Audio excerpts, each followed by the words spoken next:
Now returning to the renewed and worsening crisis between Israelis and Palestinians. Here again, John Yang. Judy, the escalation has been very quick. We have widespread civil unrest in Israel, rockets coming from Lebanon, and now Israeli tanks rolling into Gaza. Shibley Telhami is a senior fellow at the Brookings Institution and a professor at the University of Maryland. He's been an advisor to the State Department and the U.S. mission to the United Nations. Aaron David Miller is a senior fellow at the Carnegie Endowment for International Peace for more than 3 decades and 4 administrations. He helped shape U.S. policy in the Middle East at the State Department. Gentlemen, welcome to you both. Shibley, let me start with you. We have seen a lot of cycles of violence in the Middle East, but does this feel different to you, the way this ratcheted up so quickly, the way we're seeing people fighting in the streets?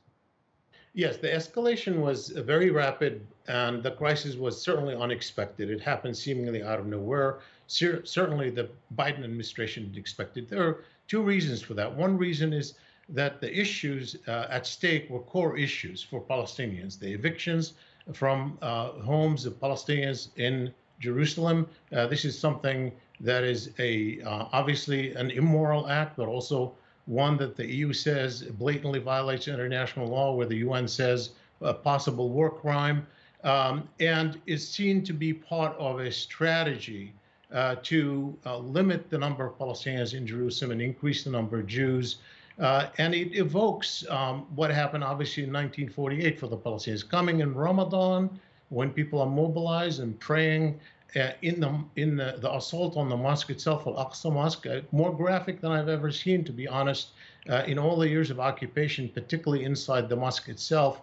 All of this happening, obviously, in a rapid fashion because of that, and because the Palestinians were in a situation of despair, I would say reminiscent of the 1987-88 period when there was the rise of Intifada, in part because they seemed to have no hope after 50 years of occupation. Even the Arab world was moving away from their issue. They placed some hope in the Biden administration, but obviously Biden didn't look at this as a priority. He renewed some aid to them, but it wasn't going to happen. And even the Palestinian Authority postponed the elections that we're hoping would shake things up. So clearly there was that. Plus, there was interest on both sides. The Israeli government, the extreme right, even the Prime Minister of Israel, had an interest in escalation. Maybe it's not to this extent, but it served their political purposes. Netanyahu not only distracted from his legal troubles, but he was able to prevent his opponents from forming a coalition government. We see that now is off the table. And Hamas, of course, this is an opportunity for them to show that they can act when the Palestinian Authority is helpless. Aaron David Miller, this sort of different kind of conflict, or at least different trajectory for this conflict. The United States is sending an envoy. They've reached out to the Egyptians, who often have influence over the Palestinians. Are these going to work this time, do you think? No. I think, frankly, you have several vectors that are shaping this right now. The previous several conflicts between Israel and Hamas in 2008, 2009, Operation Cast Lead, 2012, 2014, all had a rhythm and an ebb and flow driven by the 2 major protagonists, with little or no influence initially by any outside party. The Egyptians, the Qataris, certainly not the United States. We have a relationship with Israel. We have leverage on paper. We choose not to use it very often, but we have no relationship with Hamas. And I think not until both Israel and Hamas are persuaded that they've reached the limit, both politically and strategically, of what they hope to achieve, will mediation be possible. I think the one intriguing and truly dismaying, and Shibley is going to forget more about this issue than I'm ever going to know, is the communal violence. And it may well be, paradoxically, that it is that, the widespread communal violence in a half a dozen mixed towns, Nazareth, Lod, and others, even in Akko, that ultimately constrains the Israeli government and pushes them to bring an end to this round. The truly tragic and sad and devastatingly depressing takeaway from all this, John, is that I'm persuaded whether it goes on for another week or in the case of 2014, it went on for 50 days, it will end. There'll be a ceasefire probably negotiated by the Egyptians. But it will not leave or create any sort of pathway either for a longer-term ceasefire agreement between Israel and Hamas, and perhaps more profoundly, with respect to the broader Israeli-Palestinian issue, it's very hard to see how any of this pain, even with the involvement of the United States, is going to create the kind of framework that would allow Israelis and Palestinians to come any closer to ending the conflict that has taken so much from both sides. Shibley Telhami, your colleague there, Aaron David Miller, talked about each side trying to achieve as much as it can, or their goals of what they're doing here. You talked about the politics, sort of the internal domestic politics in both Israel and the Palestinian areas.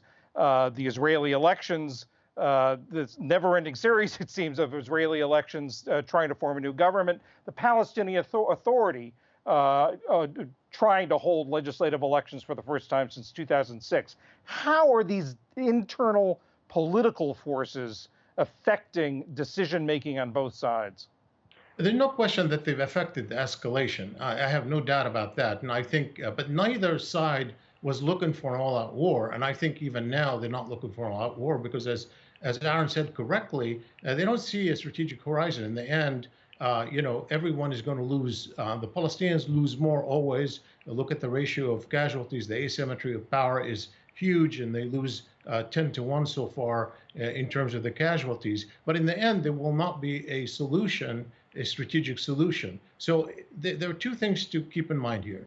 Number one, what do you do if you're trying to achieve a diplomacy? First, obviously, you have to stop the fighting, undoubtedly. That's not going to be enough, but it's going to be essential. So you have to provide some kind of fig leaf to the Israelis and to the Palestinians, to Hamas, to be able to reach a ceasefire agreement as quickly as possible. But then to remind yourself that this can happen again and again. And as Aaron said, part of the problem here for the Israelis now is not just this continuing Palestinian-Israeli conflict with the West Bank and Gaza, but now that it's become inside Israel on a scale that I have never observed since 1948. We have not seen this kind of confrontation in city where people coexisted, like Haifa, where you have this kind of confrontation, in a way that went out of control of the Israeli government that has to worry them. But for Biden particularly, as he's moving forward, one of the disappointing things is that as they're doing diplomacy, they have not met this moment. And particularly with regard to human rights and international law. So if there is no horizon, this is not a priority issue for the administration for sure, and it's not likely to become one.